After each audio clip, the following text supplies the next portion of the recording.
I'm Jen Mallan. Welcome to Come Home. Happy Valentine's Day. We have a very special program for you today, and we're going to talk about a subject that sometimes is a little taboo, but it's in the book. It's in the Bible, and there is so much to say about it. And I invited a friend to come on this journey with me. Her name is Kim Moore. Not only has she written one book, she's written two.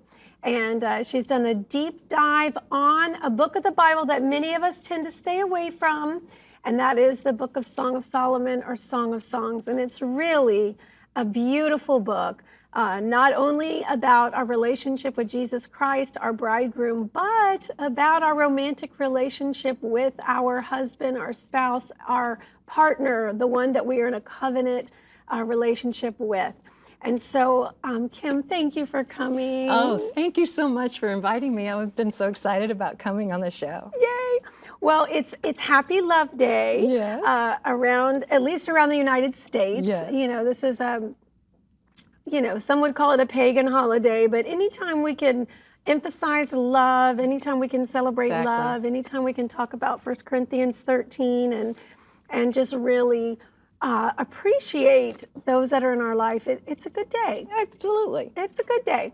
And so listen, I want to tell you something. Better than a box of chocolates and flowers, getting a copy of this book is the best present that you can give anyone as far as it comes to love. So we're going to kind of touch on two things. And by the way, I've been asking the Lord, when can I have Kim on? How can I have Kim on? Because you and I have done a meeting where we kind of unpacked this, and we've met together and talked about it. And I know Arthleen had you on Home Keepers to talk about this. And so God picked today, and the ambiance and all the stuff that you brought, I love that, because Psalm 23 says that he prepares a table for us. Yes, he does. And he's all into food. He is all into banquet tables. He's all into feasts, and he's all into love. And he models it for us. And so you brought all kinds of things. A little banquet for two. I love it. Okay, so with that in mind, let's talk about your first book. Okay, so your first book is called Now That's Romantic. And this is an intimate themed book for dinners and special occasions. Right. Okay, so how did God birth that in you? Well, I just had a lot of problems in my marriage. A lot of people ask me, how did you get into this subject? I'm not an expert. And if anything, it was just the opposite.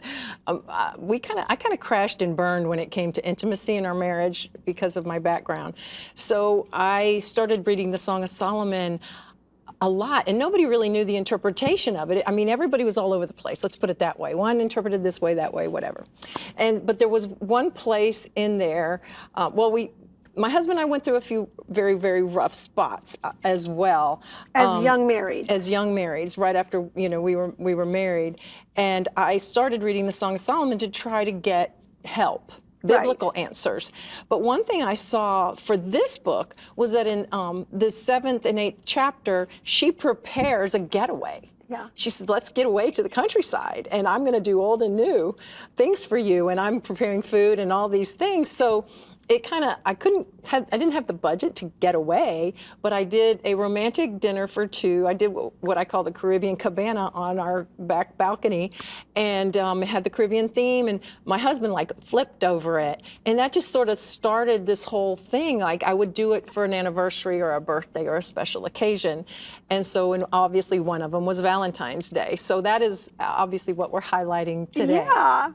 Well, that is a great book, and although that isn't the topic of our show today, I think it's such a great book for wedding showers, bridal showers, because you lay everything out. You help with, this is the decor, this is the food, here's a playlist, and you kind of just romantic music, you name it, yeah.